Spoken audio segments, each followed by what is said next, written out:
wore earrings and helmets, other turbans. Text 8. Hasta sasiga desu asaha karabha urabo rigrayaha asvasvatara nagoshta kara marcha siram siksha. Lying all around were thighs, legs, and fingerless hands, along with hands clutching swords, clubs, and bows, and also the heads of horses, donkeys, elephants, camels, wild asses, and humans. Purport. Karabaha indicates the portion of the hand from the wrist to the base of the fingers. The same word may also indicate an elephant's trunk. And thus, in this verse, the implication is that the thighs lying on the battlefield resembled the trunks of elephants. Hanyamana balanika vrishnibhir jaya kangshibi rajano bimukha jagmu jarasanda purasaran. Seeing their armies being struck down by the Vrishnis, who were eager for victory, the kings headed by Jarasandha were discouraged and left the battlefield. Although Shishupal had not married Rukmini, he passionately considered her his property, and thus he was devastated, like a man who has lost his beloved wife. Text 10. Shishupalam samagyeta dita daram ibaturam nastat pisam gatot shahan susyad badanam abruban. The kings approached Shishupal, who was disturbed like a man who has lost his wife. His complexion was drained of color, his enthusiasm was gone, and his face appeared dried up. The king spoke to him as follows. Bobo purusha sardula dormanasyam idam twaja na priya priyayo rajan dishta desu drishyate. Jarasandha said, Listen, Shishupal, O tiger among men, give up your depression. After all, embodied beings' happiness and happiness is never seen to be permanent. O king, yatha darumayi yosit nityate kuha kechaya eban ishbaratan troyam ihate shukadukhayo. Just as a puppet in the form of a woman dances by the desire of the puppeteer, so this world, controlled by the Supreme Lord, struggles in both happiness and misery. Purport. By the will of the Supreme Lord, living beings are awarded the proper results of their own activities. One who understands the absolute truth surrenders to the absolute truth. The Supreme Personality of Godhead is no longer considered to be within the material system of existence, since those endeavoring within the material system or world are necessarily trying to exploit the creation of God. They must be subjected to reactions which are perceived by the conditioned souls as miserable and joyful. In fact, the entire material way of life is a fiasco when seen from the perspective of absolute bliss. Text 13. Saure sapta dasahambay samyugani parajita kayo pin satibhis sa inyain jigya ikam aham parang. In battle with Krishna, I and my 23 armies lost 17 times. Only once did I defeat him. Jarasandha offers his own life as an example of the inevitable happiness and distress of this material world. 14. Tathapyam nasochami napahirshyami karhisit kalenada iba yuktena janan vidra vitam jagad. But still I never lament or rejoice, because I know this world is driven by time and fate. Purport. Having stated that the Supreme Lord controls this world, Jarasandha explains the specific method of control. It should be remembered that in the Vedic context, kala or time does not refer merely to a system of measuring planetary movements such as days, weeks, months, and years, but rather to the way things are being moved. Everything is moving according to its destiny, and this destiny is also described as time, since everyone's destiny is revealed and imposed by the movements of time. Text 15.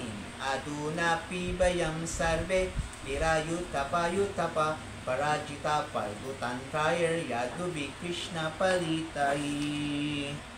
And now, all of us, great commanders of military leaders, have been defeated by the Yadus and their small entourage, who are protected by Krishna. Text 16. Ripabo jigyur aduna kala at manusarini kadabayam vijesyamo yada kala pradakshinaha. Now our enemies have conquered because time favors them. But in the future, when time is auspicious for us, we shall conquer. 17. Shri Shuka Ubacha Evam Prabho Dito Mitra is Chadjogat Sanuga Puram Hatasya Sha Punastepi Yayuswam Swampuram Nripa. Shukadev Goswami said, thus persuaded by his friends, Shishupal took his followers and went back to his capital. The surviving warriors also returned to their respective cities. Text 18. Rukmitu Rakshasodvaham Krishna Dvit Asahan Swashu Pristato Nwagamat Krishnam Oksihinya Brito Bali. Powerful Rukmi, however, was especially envious of Krishna. He could not bear the fact that Krishna had carried off his sister to marry her in the Rakshasa style. Thus, he pursued the Lord with an entire military division. 1920. Rukmi Amarsi Su Samrabda Swatam Sarva Bumjubam Pratijane Mahabahur Damsita Sa Sarasana Ahatva Samare Krishnam Apratyutha Cha Rukminim Kundinam Ma Prapekshami Satcham Itad Bhavimi Baham. Frustrated and enraged, mighty armed Rukmi, dressed in armor and wielding his bow, had sworn before all the kings, I shall not again enter Kundina if I do not kill Krishna in battle and bring Rukmini back with me. I swear this to you. Rukmi spoke these angry words and then set off to pursue Lord Krishna as described in the following verses. Iti yukpa ratham aruya saratim prahasat bara choda yashwan yata Krishna kashyami samyugam bhave. Having said this, he had mounted his chariot and told his charioteer, drive the horses quickly to where Krishna is. He and I must fight. Text 22. Ajaham nisita irbanair gopalasya sudharmate neshe virya madamyena swasame prasabhamrita. The wicked-minded cowherd boy, infatuated with his prowess, has violently abducted my sister. But today I will remove his pride with my sharp arrows. Purport. Srila Sridhar Swami explained that Gopalasya actually means of the protector of the Vedas, while Durmate means of him whose beautiful mind is compassionate even toward the wicked. Srila Vishwanath Chakrabarti adds that the real meaning of what Rukmi said is that today, fighting with Lord Krishna, Rukmi would relieve himself of his pretensions to being a great hero. Text 23.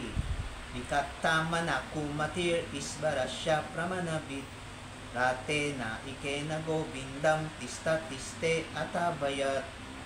Boasting thus, foolish Rukmi, ignorant of the true extent of the Supreme Lord's power, approached Lord Govinda in his lone chariot and challenged him, just stand and fight. Purport. It appears from these verses that though Rukmi set out with an entire military division, he personally rushed up to Lord Krishna to fight with him. Text 24. Danur Vikresya Sudidam Jagne Krishnam Tribisaray Ahachakraksanam Tista Yadunam Kulapang Sana. Rukmi drew his bow with great strength and struck Lord Krishna with 3 arrows. Then he said, stand here for a moment, O defiler of the Yadu dynasty. Purport. Srila Sridhar Swami points out that Kula Pamshana may be understood as a combination of the words Kulapa, O master of the Yadu dynasty, and Om Shana, O expert killer of enemies. The Charyas gives the grammatical details that make his interpretation possible. Text 25. Yatra yasi swasarame musritva dvangsa baddabihi harishe jam dhammanda mayina kutayodinaha. Wherever you go, carrying off my sister like a crow stealing sacrificial butter, I will follow. This very day I shall relieve you of your false pride. You fool, you deceiver, you cheater in battle. Purport. In his historical talk, Rukmi displays the very qualities he attributes to Sri Krishna.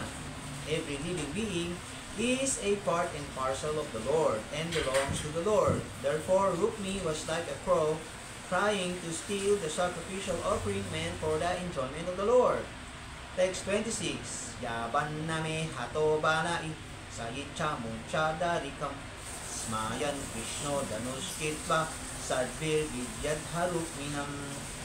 Released the girl before he struck dead by arrows and made to lie down. In response to this, Lord Krishna smiled, and with 6 arrows he struck Rukmi and broke his bow.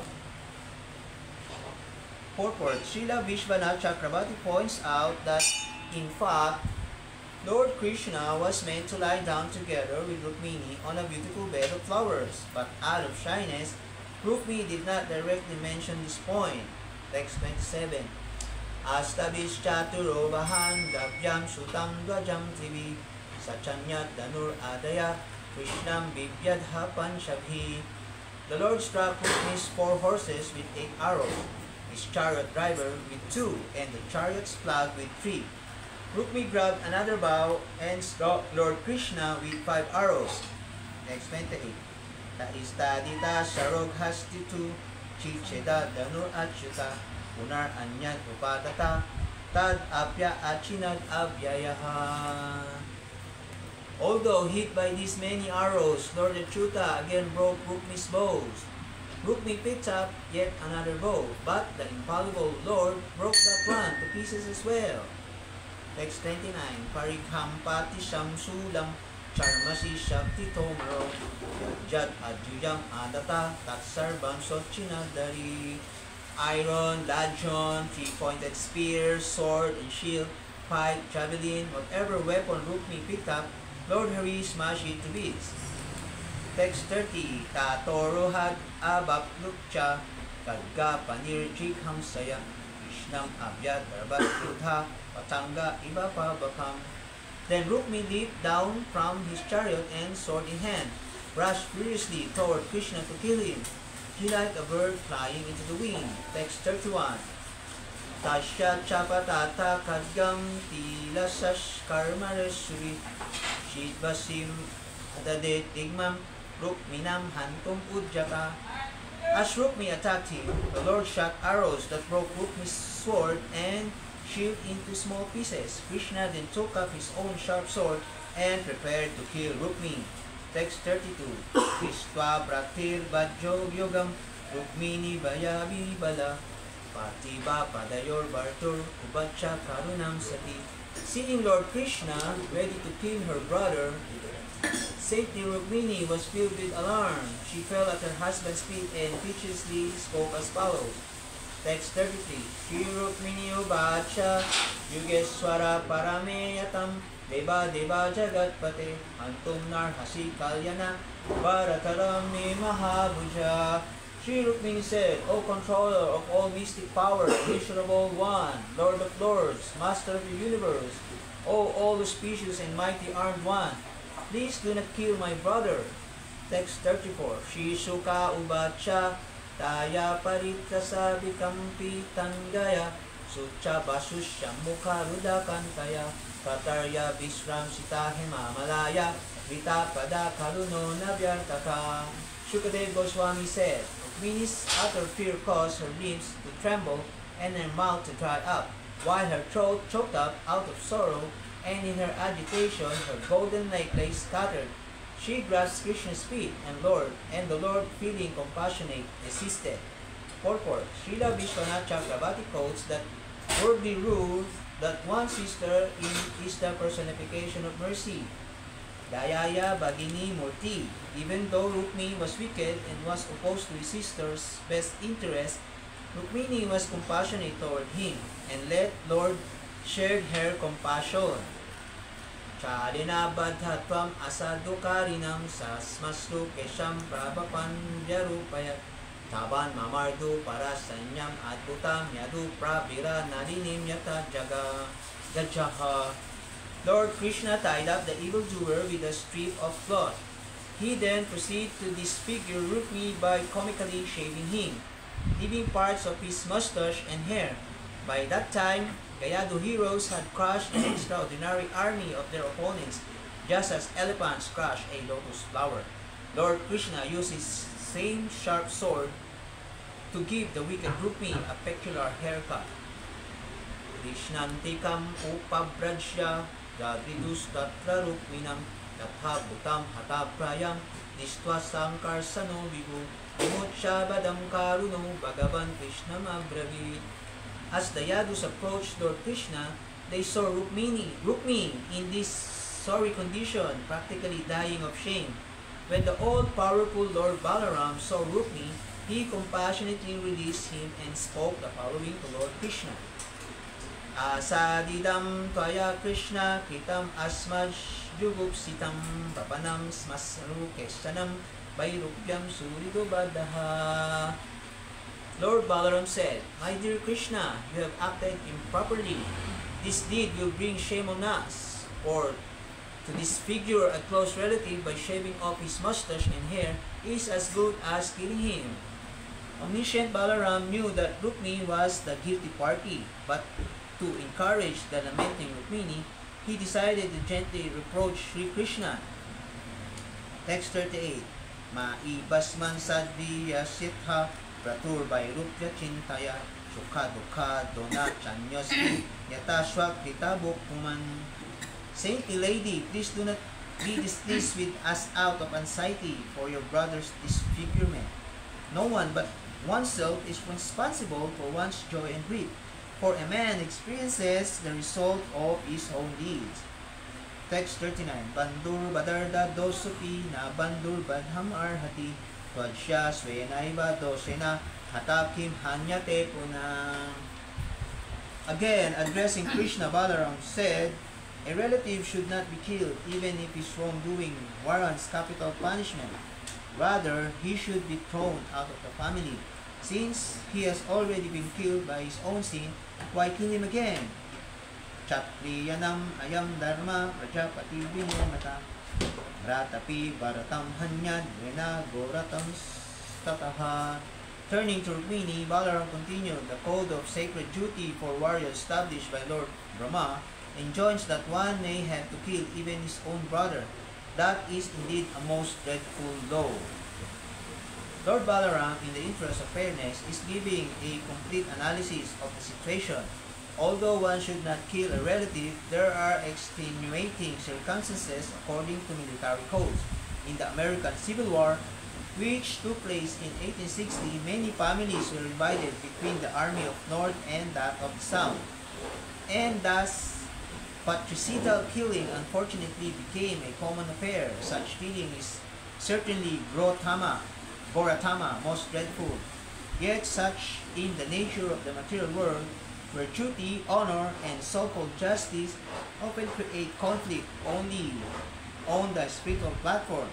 In pure Krishna consciousness, can we transcend the unacceptable pain of material existence? Rukmi was maddened by pride and envy and thus could not understand anything about Krishna or Krishna consciousness.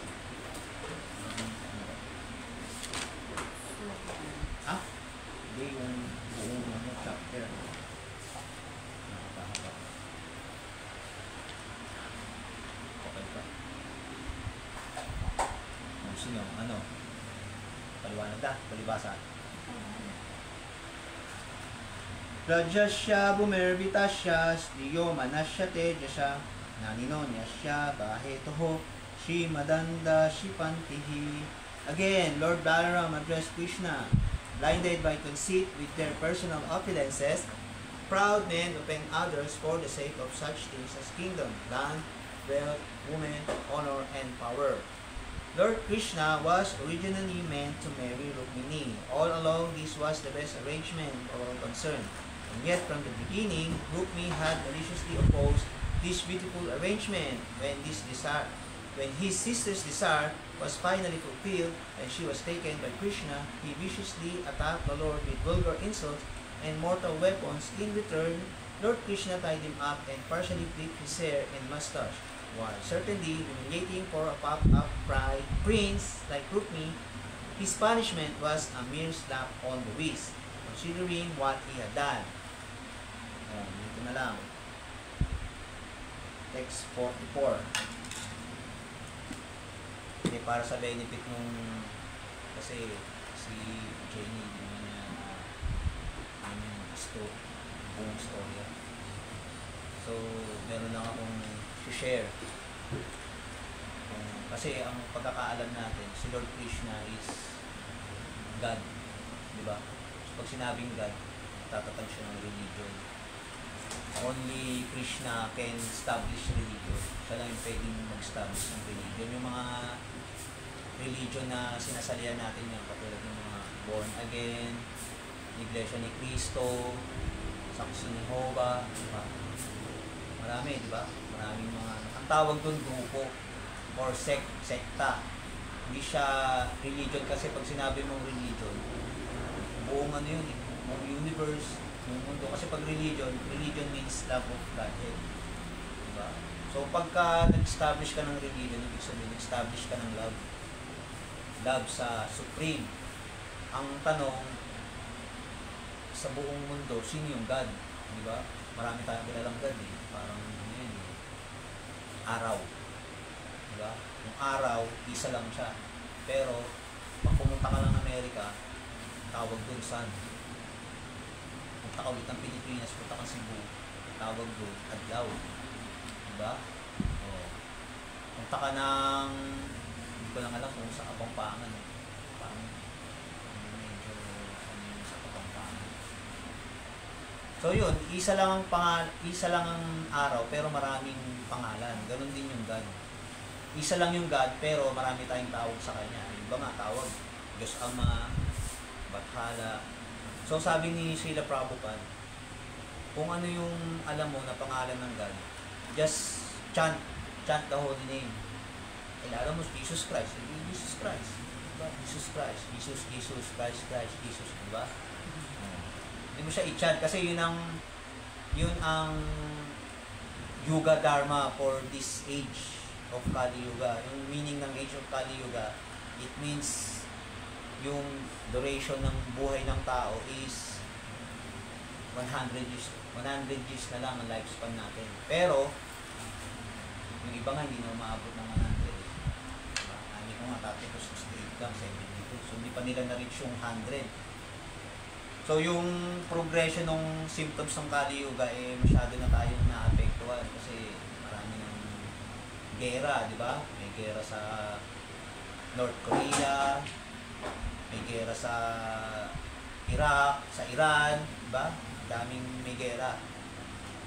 So, yun ay dahilan ng Kali Yuga. Ngayon, balik tayo dito sa verse na binasa natin. Kasi yung, although Supreme Personality of Godhead siya, si Krishna, nag-play siya as human dito sa mundo para i-fulfill yung desire ng mga devotee niya na makasama siya.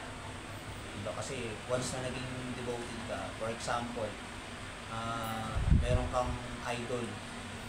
Diba? Bawa, K-pop. Idol mo, K-pop. Si Jimin, sino ba? Jungkook o BTS. Idol na idol mo siya. Tapos ngayon pumunta siya dito sa temple. Diba? Siyempre, very grateful ka, diba? So, ganun din tayo pagka nakita natin yung talagang all attractive siya. Kung sino man yung kilala mo na pinaka-attracted na tao, meron siyang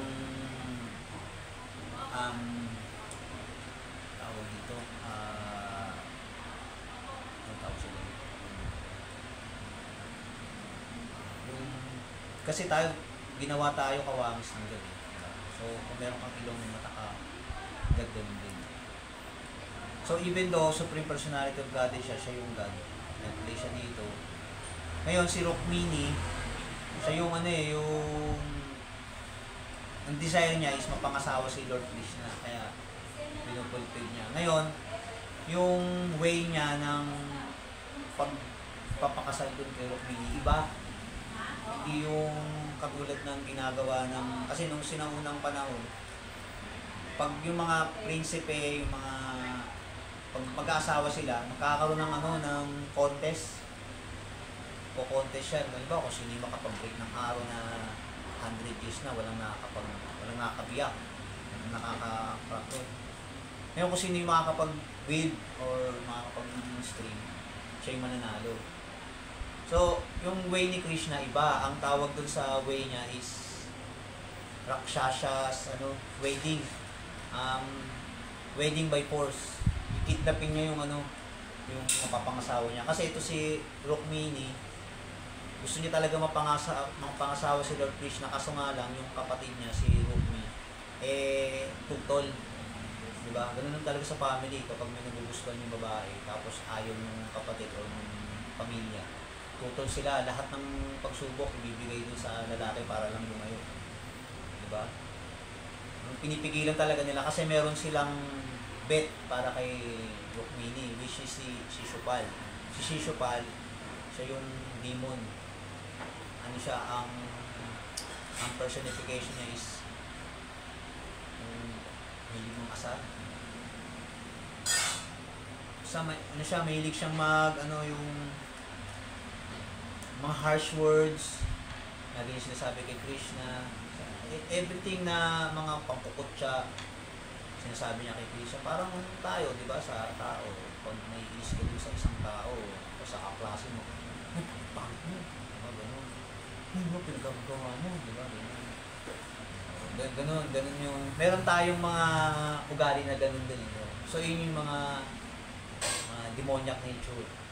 So, yung divine nature is yung pagiging peaceful,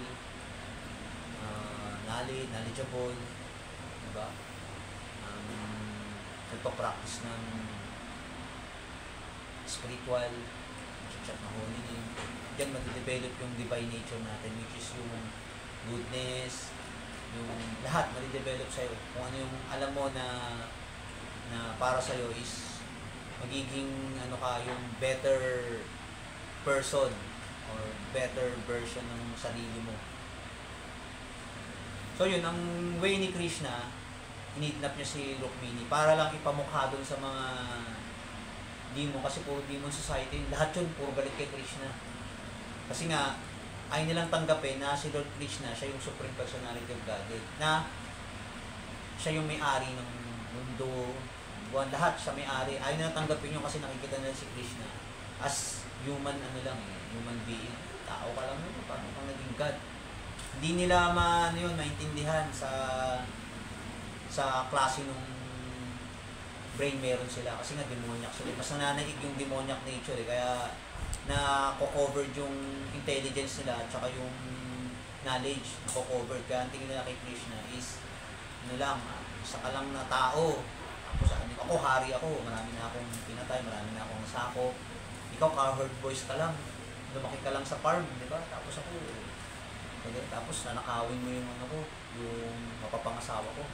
Diba? Kasi nakahanda na lahat settled na yung baga sa sa isang babae, kapag ikakasal ka, yun yung pinaka best moment mo kasi ikakasal ka doon sa taong mahal mo, sa taong pag-aalayo mo ng buhay mo, sa taong bibigyan mo ng anak, di ba? Na ikatutuwa ng buong angkan nyo. Diba? So, ganun.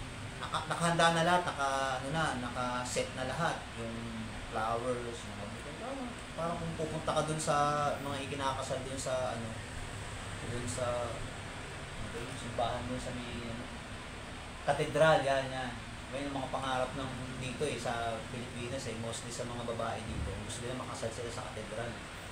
Diba? Kasi yun parang tinuturing na na pinakamatandang simbahan dito Tsaka marami na nagpakasal doon. So, ayun yung nabubuo sa isip ng tao, dito kailan dito magpakasal. Pero actually, ang custom talaga sa Vedic tradition, yung babae kasi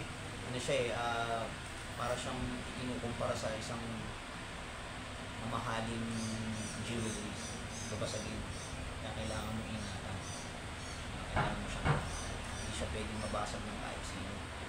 Kaya pagkabata pa lang, pagkasilang niya sa mundo, ang magpoprotekta sa kanya is yung tatay niya. Kaya talaga alagaan ka ng tatay mo.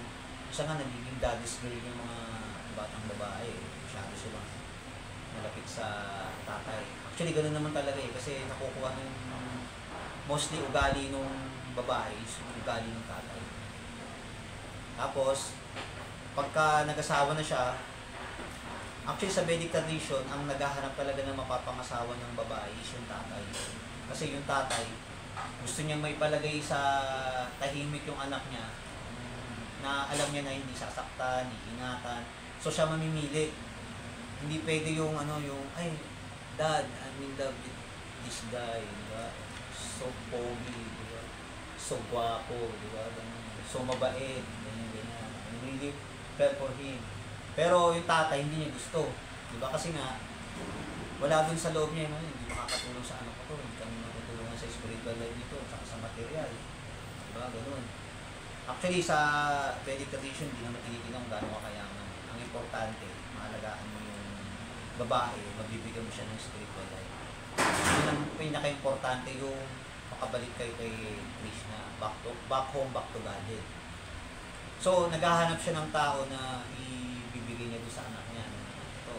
Ito anak, ano ko sa'yo, ito, suitable husband to para sa'yo, maaalagaan ka nito, ganito, ganyan. Kasi galing siya sa prominent family, may spiritual life sila, may ganito, ganyan, tsaka yung skills nito, hindi dito worship, ganito, ganyan, diba? So, lahat ng qualities, papakilala siya dun sa anak niya.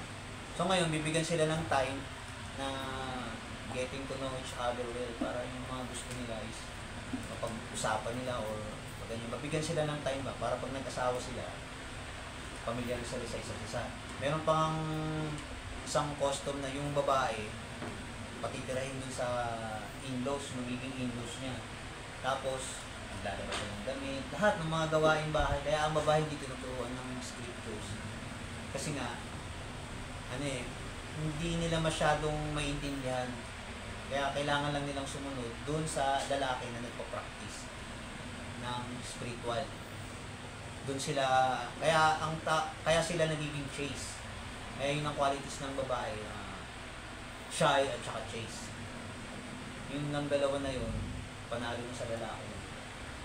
Kapag chaste ka or shy, kasi most of the women nowadays is vulgar na, di ba? So, ng mga maiksi, di ba, lalabas. Tapos pagka napansin sila or na pansin yung kagandahan nila, sabihin bastos, di ba? Parang minano na sila, ganyan. Which is, sa kanila din naman nangyayari. Kasi hindi magsusuot ng ganyan. Kung hindi ka nagsuot ng ganyan, hindi mapapansin yung beauty mo, di ba? Kasi ang lalaki talaga, mahilig kami mag-appreciate ng mga magagandang bagay. Kaya pag nakakita kami ng ganyan, appreciate. Pero meron namang ibang lalaki na mas lamang yung demoniac nature, pinagnanasaan niya yung isang babae, which is hindi siya aral sa mga spiritual, di ba? Spiritual. Kaya ang naiisip niya, pag enjoy ko to, maganda to, ganyan. So doon nasisira yung natin, kaya nagkakaroon ng mga degradation sa family dahil nga doon sa mga babae na nagiging independent. Ito gusto ko ito gusto ko, ganyan. Siya gusto ko. So, yung iba, hindi sila pabor sa arranged marriage kasi nga, hindi naman nila gusto yung Kasi iba yung arranged marriage sa panahon ngayon, talagang pinipilit eh. Pag mayaman, papakasal kita. Diba? Kaya iba tumatakas. Diba? Naghahanap talaga ng true love. So-called true love yung sa malayong lugar, sa diba? So yung kay Krishna, talagang no doubt in love talaga sa kanya si Rukmini. Kaya every time nagpe-pray siya, gusto tamang pangasawa, kakasal na ako, ayan. Sabi ni Krishna, kung maglala, bahala dyan. Kikidnapin kita. Ay, sinabi niya pa, pinakalat niya pa doon sa buong angkan nung angkan ni Shishupal, tsaka ni Rukmini. Ito yung binasa natin kanina, yung sinahaba-haba nung binasa ko. Yun yung sinasummarize ko na lang. So, galit si Rukmini kasi nung dumating si Lord Krishna, pababa kung papanoorin mo siya sa sinihan, habang pababa si Rukmini sa hagdan na punong-puno ng flowers, dahan-dahan siyang bumababa. May mga tugtog pa yan, yung mga romantic na tugtog. Diba? Yung talagang maano ka, ma-excite yung mind mo, yung heart mo, diba? Uy, bababa na yun. Tsaka yung ikakasal, sobrang ganda. Talagang punong-puno ng, ayan, parang kay Srimati Radharani, diba? Bibihisan mo siya, ayan, nalagyan mo ng mga kolorete, ng mga, ano yung papapula ng pisngi, gano'n. Tapos kailangan ng mga cutics, mga bangles, ayan. Kaya binibisa natin si Srimati Radharani mo ganyan kasi syempre yung Vrindavan. So si Rukmini, ganun din, talagang bis na busy siya. Ngayon pababa na siya. Eh once na sinabi ni Lord Krishna, devotee niya yun eh, hindi niya kayang i-break yung vow niya eh. Pag sinabi niya talaga. Eh, kidnapping kita. Ngayon ito sila Shishupal, sila Rukmi, yung tatay ni Rukmi, ginathered lahat ng mga sundalo nila, lahat ng mga tropa nila. Yung isang Uksihini kasi, ibig sabihin nun, isang parang sa isang ganun na lalagyan, yung stiko, diba, ang daming laman yun. Yung sa Uksihini, ano yun eh, kinukompose siya nung 10,000 na elephants, tapos mga millions of foot soldiers, tapos mga kabayo. Isang ganun yun, isang lakhs na ganun. So, ilan yung Uksihini nila? Dami nun. So, yung wedding na yun, talagang ang daming army sa labas. Talagang lahat ano yan, anong tawag yan, naka-seal, naka-quarantine, talagang gano'n. May kakasal eh. Importante ito. Ang may kakasal yung anak ko, si Rukmi, talagang proud na proud yung tatay niya na kakasal ko sa pinakamagandang ng babae ito, si Rukmini, ay si Rukmini, ito ganyan. Ngayon, sinabi, kikidnapin ni Krishna. Kaya nakahanda sila lahat, naka-red alert. Pag nakita si Krishna, hindi agad. Pero dahil nga si Krishna yung supreme controller, ano pang mangyayari niyan, di ba? Kukontrolin niya yung sitwasyon. Kaya lahat, nung dumating si Lord Krishna doon sa venue nung kasalan, ano siya eh, may picture yan. Kita niyo naka-chariot siya. Tapos, isang hagdan, no? Isang hagdan na lang, tatapak na ni Rukmini yung paa niya doon sa red carpet. Pagtapak niyang ganun, yun siya ni Krishna. Napaka-sweet daw nung dating eh, parang lion na na kinuha yung deer, di ba? Ginanon yung deer. Ganun pagkakakuha niya kay Rukmini, tapos ginagin niya sa talo. Sabay, pinaradahan niya pa yung mga hari, yung mga naghahanda sa kanya na para ma-stop siya sa pag-kidnap. Talagang pinamukha niya po, mas kabayo siya, talagang sa bumuhol na yun. Pinagmayabang niya, ayan, kinidnap ko yung pinakamamahal yung anak, prinsesa. Wala silang nagawa kasi kinontrol ni Krishna eh. Hindi sila nakakilos. Ginamita sila ng mystic power eh. Diba, yung pinakamatapang na hari, si Lord Jarasandha, hindi tinatalo sa mga laban yun. Kahit anong labanan, pinupunta, hindi siya natatalo. Pero nung time na yun, wala siyang nagawa. Hindi niya naipagtanggol yung best friend niya si Rukmi. Kasi galit kay Krishna yun eh. Si Rukmi, ganun din, natulala sila eh. Sabi nga niya, para tayong leon na ninakawan ng precious na yung pagkain. Pero ang totoong lion, si Krishna. Kasi sabi niya, amongst the beasts, I am the lion. Siya yung lion.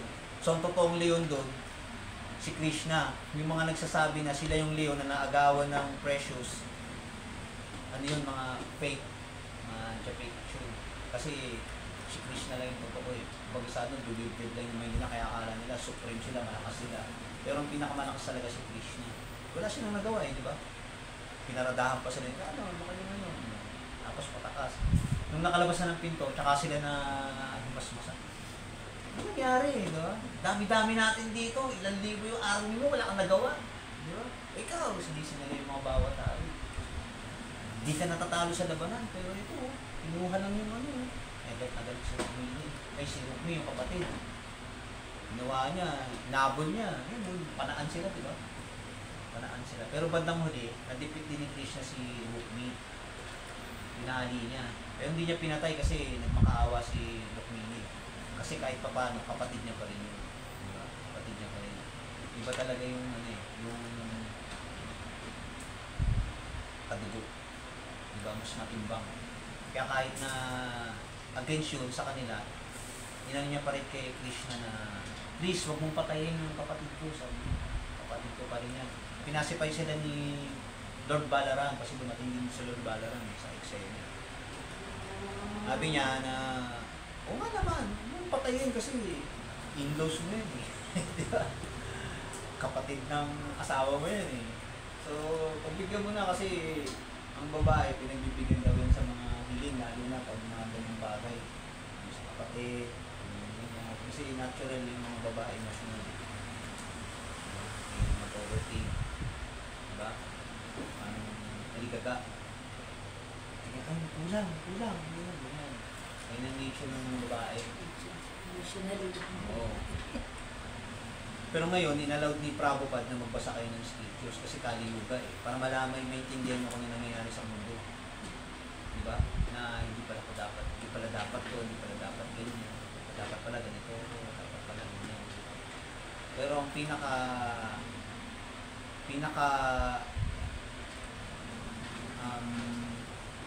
tawag dito, instruction ni Lord Chaitanya is chantin niyo itong holy name, sabi niya.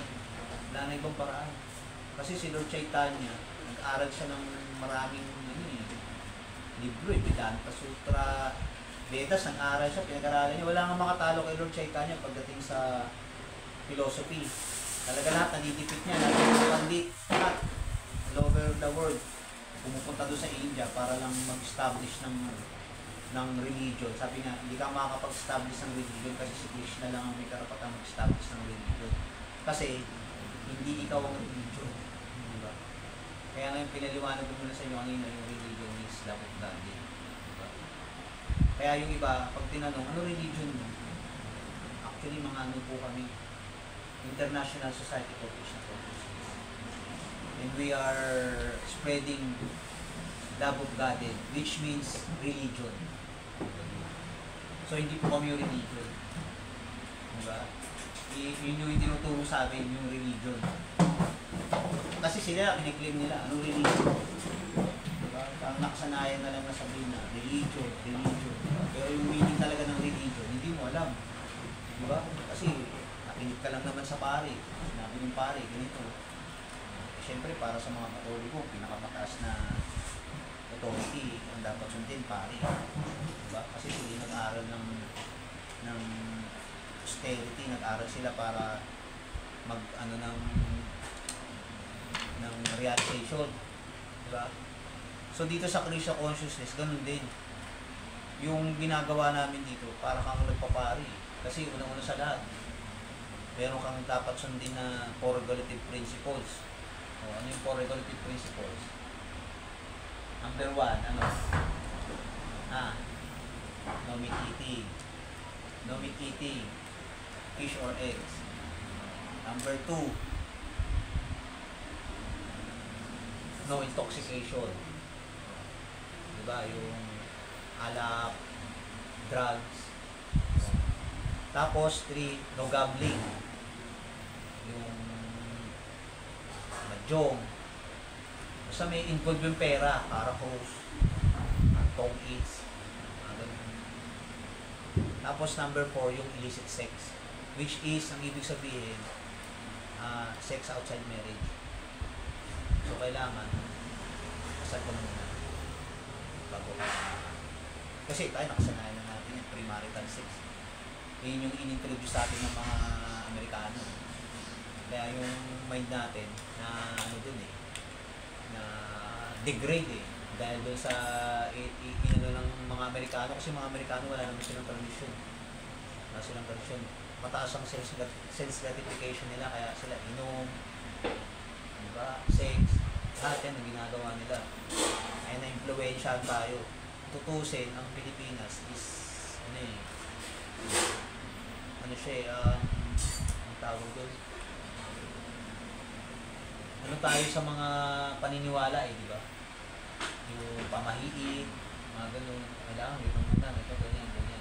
Which is, meron siyang sa Vedic, Vedic tradition Meron siyang similarity.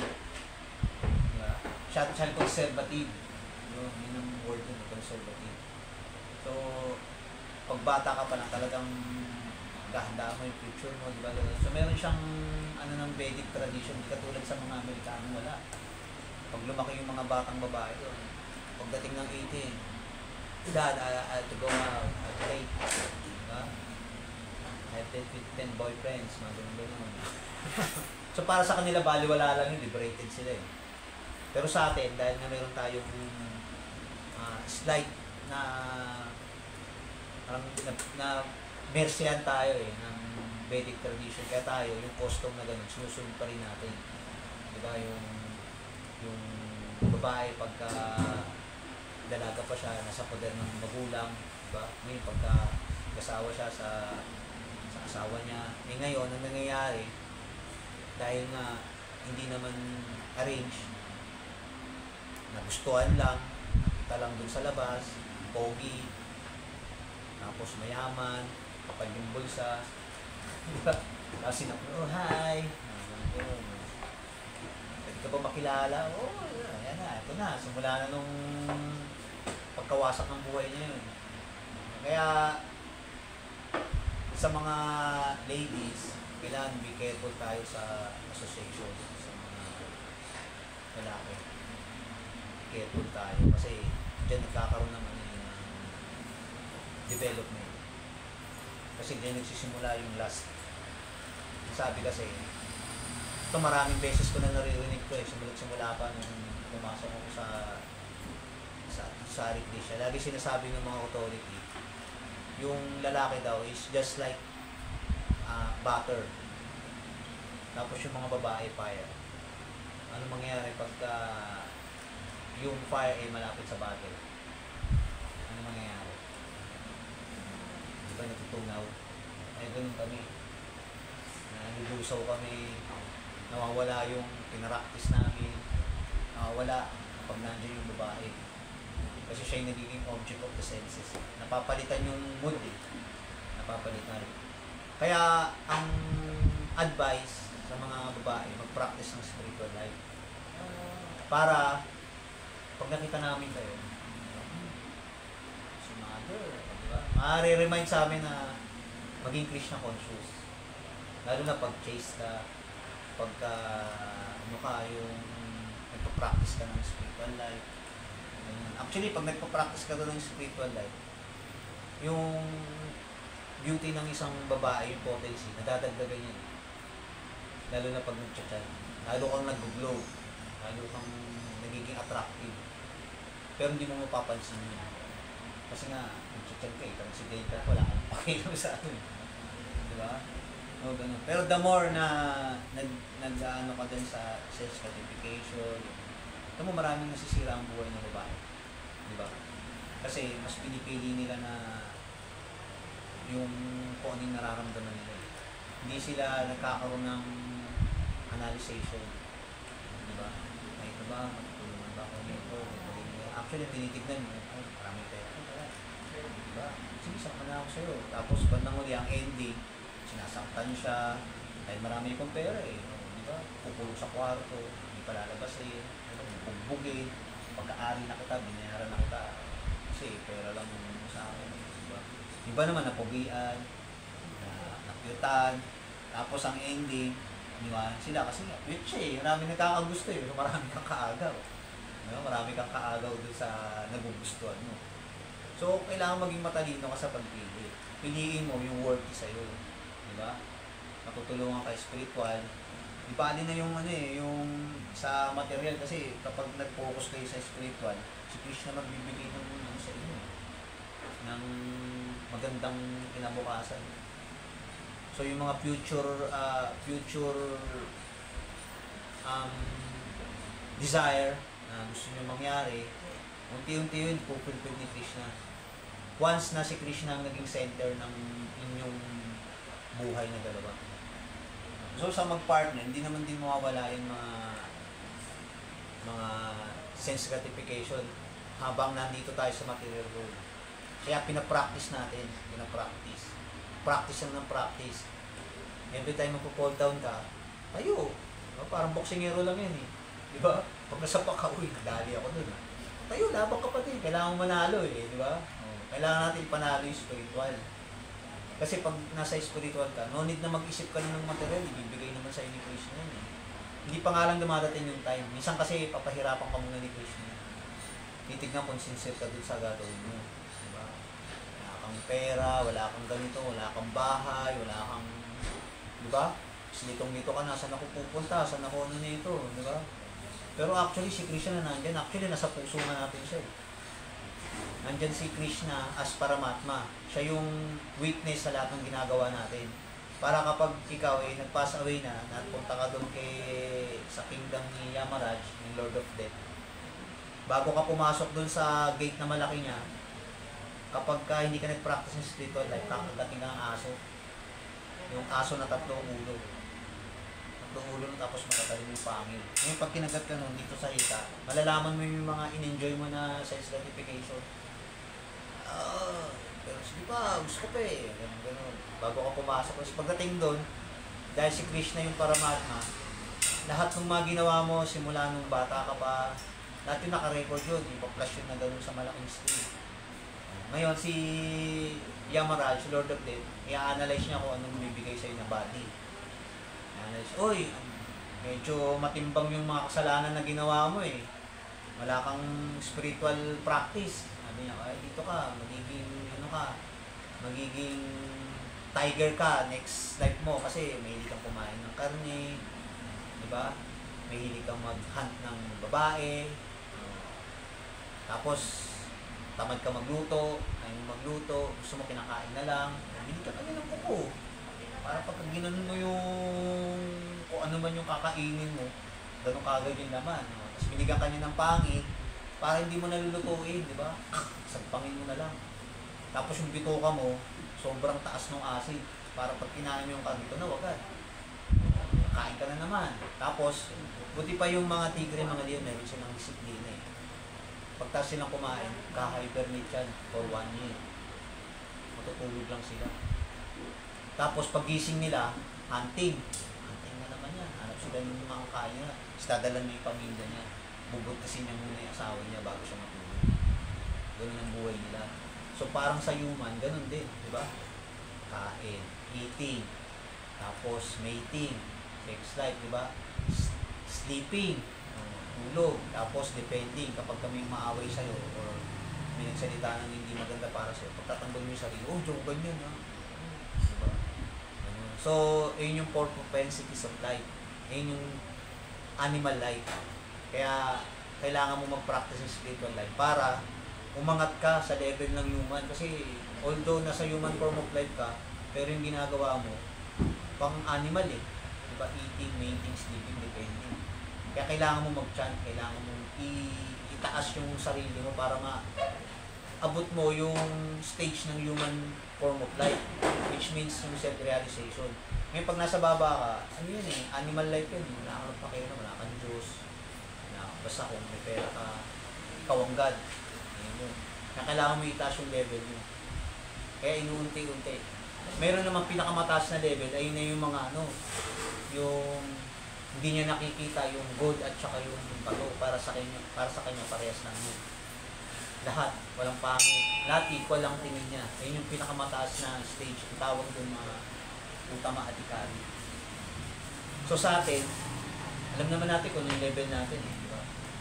So kung isang araw, kahit pa paano, magbabaw ka kay Krishna na Lord, bukas di ako kakain. Diba?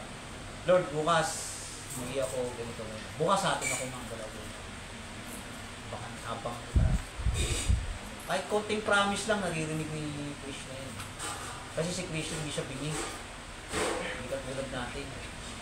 Sarap-harapan mo na, sinasabi na sa'yo kung ano yung dapat mong gawin, pero hindi ka pa rin nakikinig. Diba? Gagawin pa rin kung ano gusto mo. Tinuturo na sa'yo kung ano yung gagawin, pero ikaw iba pa rin gagawin. Si Krishna hindi ganun. Once na may hinihiling ka sa kanya, malaki yung tenga niya. Rinig na rinig niya, eh, nasa puso pa natin. Alam niya kung ano yung desire natin. Diba? Ang kailangan lang natin gawin is reciprocation na kahit konting baw, ganyan. Basta mapurify ka, susunod, malaki na yung baw mo. Hindi ako kakain ng boga isang taon. Di ba? Hindi ako kakain ng ice cream ng 2 buwan. Mga ganun. Yun ang kailangan natin sa araw-araw eh. Yung kailangan yung magbibuild ka ng relationship kay Krishna eh. Diba? So, ganun ang gagawin natin. Kasi si Krishna nakikinig yan pag nag-chat ka ng ano niya. Pag nagbabasa ka ng libro, ano ka, basta something spiritual, nandyan siya, nakikinig siya. Pero pag material, iba yung form niya. Material talaga, bibigyan ka ng maraming gusto mo, kung gusto mo. Halimbawa, isa kang holdapper. Mahal din ni Krishna yung mga holdapper, mahal din ni Krishna yung mga magnanakaw. Tamo, araw-araw may nananakaw sila, araw-araw may nananakaw sila. Kaso nga lang, mayroong laws of material nature. Diba? Ganun kadali si Krishna. Kahit mabait siya, meron siyang ginawang laws. Kapag ginawa mo yan, kung ano yung ginawa mo, yan ang mo. Tatamasahin mo, halimbawa, nagnakaw ka. Nanakaw yung buong angkan mo. Diba? Magaling kayong magnakaw, yung mga ball. Tapos naluloko mo yung mga tao. Bibigyan ka ni Krishna kasi mabait siya, mahal pa niya eh. Lahat ibibigay niya. Makapagnakaw ka ng mga bilyones, mga ganyan-ganyan. Pero, yung laws of material nature, yun yung gagalaw para dun sa, ano mo, dun sa magiging punishment mo. Ganun ka-expert si Krishna. Hindi siya mismo magbibigay sa'yo ng punishment. Kasi nga, puro love lang siya eh. Yung ibang, ibang agent niya, ibang agency niya. Parang ano yun eh, sa gobyerno natin, diba? Yung presidente, hindi mo siya makakaharap basta-basta. Nadaan ka sa secretary, diba, sa mga, ganun din si Krishna, nadaan ka sa mga demigod. Kaya makakaranas tayo ng ng disturbance caused by natural, di ba? Yun yung umilindol, bumabagyo, diba? Bumabaha, suffering ka. Kasi nasa material world ka eh. Tapos, yung caused by other living entities. Kating ka ng lamok, kating ka ng langgam, daga, pusa, di ba? Disturbance sa'yo yan eh. Tapos yung huling-huli, yung sa sarili mo. Yung mga sakit-sakit, di ba? Yung sakit sa pag-iisip, may sakit sa puso, di ba? Yung mga sakit-sakit eh. Diabetes, mga ganyan. So, yung mga sakit natin, yung produkto ng simple activities na. Kaya kahit sabihin mo, bait ko naman yung mga gumagawa na masama. Bata pa lang ako, sumusunod na ako sa nanay ko. Diba? Pero hindi pa rin. Kailangan mo sundin si Krishna para yung karma mo mawala. Kasi kapag gumawa ka ng isang bagay, katulad niyan, ang pagkakaiba kasi, sabi ni Prabhupada, itong Krishna consciousness, very unique to, hindi katulad ng ibang group or sekta na pagpapracticing ka ng sobrang austerity, kailangan hindi ka kumain, kailangan ganito, ganyan, naka-steady ka lang, naka-meditate kang ganun, hindi ka umihinga, ilalim ka pa ng tubig. Ang hirap nang gawin yun sa panahon ngayon, kasi ang age na natin, nabawasan na yung duration of life. Kasi bakit nababawasan yung duration of life? Noong 1,000 years ago, 100,000 years ago, panahon ng Satya Yuga, 100,000 ang buhay ng tao. Tsaka ang lalaki nila. Yung instruction, once sasabihin lang, pumapasok agad sa tenga, naiintindihan ka agad nila yung spiritual life. Eh dahil na nagkakaroon ng ng degradation, yung kumain ng karne, nababawasan yung buhay mo dyan.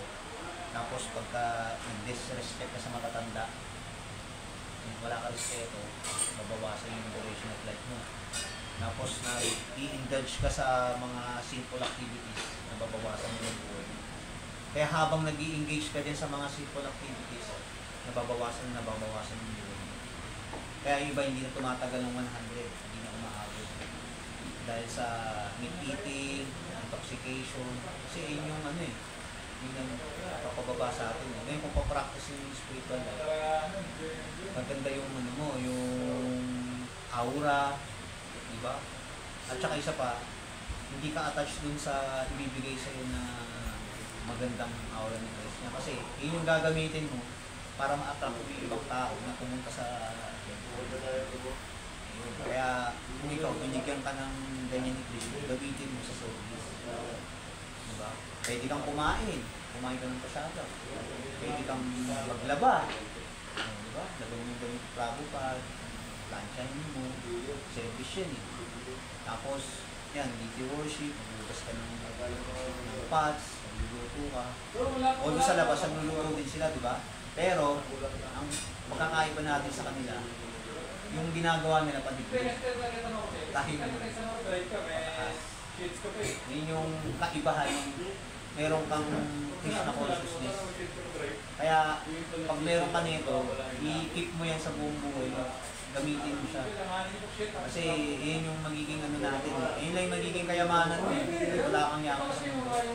Isang chuchay ka. Nandito ka sa temple.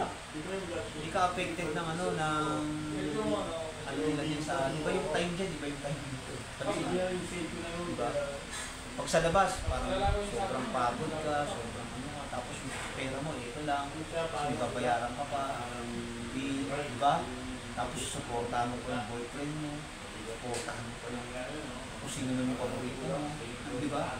Bibili ka pa ng bag mo, bibili ka pa ng lipstick mo, dahil bibili, dami na yun, diba? Pero kung simple ka lang, magsari ka lang, pati lang. Ganyan, diba? Simple. Simple minded, diba? Sabi nga ni Prabhupada, ano yun?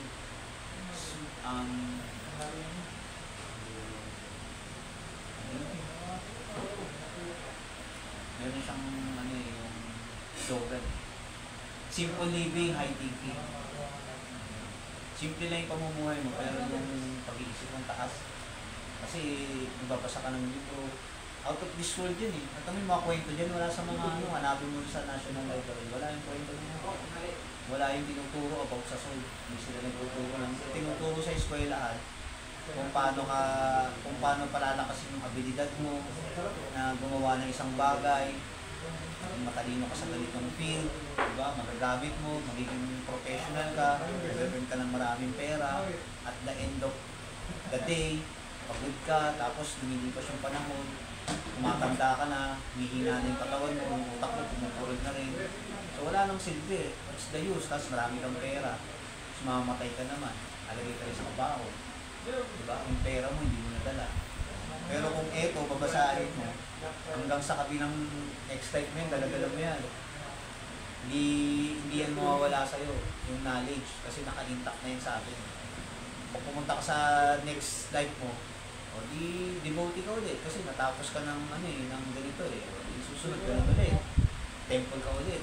Hanggang sa ma-perfect mo, hanggang sa 100, diba? No need to, ano na, yung mag-endeavor ka pa ng hirap-hirap para lang makabili ka ng malaking bahay, tapos kotse, ganyan. Bakit naman eh, ito yung mga mayayaman yan. Ito mo si Prabhu Shankar, diba? Mayaman yun, diba? Yung sariling apartment. Ito siya dito sa kotse, nagbabaw daw siya kay Krishna. Diba? In-exhibit niya yung, ano, yung culture nila kasi Indian yun. Sa India kasi, sa kanila, culture. Kaso yung iba lumalabas kasi mahirap. Hindi nila magawa yung gusto nila. Kaya lumalabas sila sa mundo, punta sila sa Amerika, punta sila sa ganyan. Kaya maraming Indian na, ano eh, na mayaman, di ba? Iba naman mahirap, di ba? Pero kung ikaw ang tatanungin, kung gagamitin mo yung intelligence mo, siyempre, pipiliin mo kung ano yung makakatulong sa'yo sa spiritual mo, di ba? Kasi yung sa material, hanggang dito lang yun eh. Once na namatay ka na, yung mga pinaghirapan mo, yung mga ginawa mo, kwento na lang yun. Kwento na lang. Eh yung kwento na babasahin mo sa Suleiman, yung i-chant ko, next step, gagawin mo action. Di ba? Pagdating mo dun sa spiritual world, ganun pa rin ang gagawin mo, yung worship pa rin si Krishna. Kaya hindi ka mapapagod. Kasi si Krishna yung bibigay sa'yo ng energy. Hindi sa kumpanya, magtrabaho ka sa kumpanya. Ano ka, yung anin ka ng boss mo, di ba? Ito niya. Okay?